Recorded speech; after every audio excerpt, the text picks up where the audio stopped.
Tu es d'accord avec cette conception qui dit que le théâtre c'est religieux?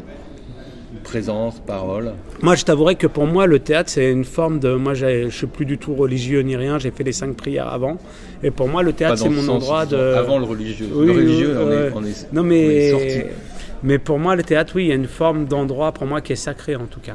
Qui est un endroit, mais qui est sacré dans la beauté de ce qui est impossible, d'aller vers l'impossible. C'est un endroit que je... Parce que c'est un endroit aussi de l'incréé, si tu veux.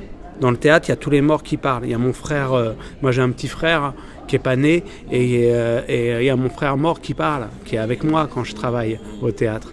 Il y a aussi l'espoir de plein de choses à venir, qui est en embryon dans le théâtre. C'est aussi un endroit où tu remets en question le monde. Donc oui, c'est un endroit qui mélange le sacré et le profane, le théâtre. C'est vraiment un jeu avec ça. Et du coup, c'est un endroit magnifique pour redire le monde, quoi. Et le diable y est aussi?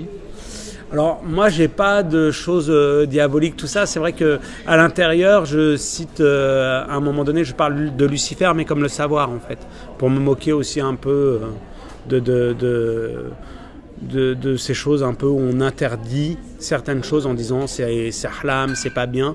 Et du coup, ce qui m'intéresse dans la figure de Lucifer, c'est que c'est quelqu'un qui donne la lumière en fait, qui vient prendre la pomme, manger la pomme, et qu'en fait c'est le savoir, c'est la figure du savoir. Et en fait, les trucs diaboliques, tout ça, je m'en fous. Moi, je suis pas du tout dans ces trucs-là. Ça m'intéresse pas du tout.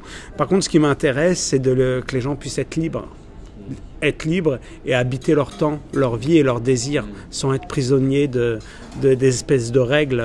Voilà. Donc la figure lumineuse qui est une figure de Prométhée m'intéresse beaucoup quand tu viens arracher la pomme et que tu viens travailler sur l'ambivalence entre les désirs et la morale.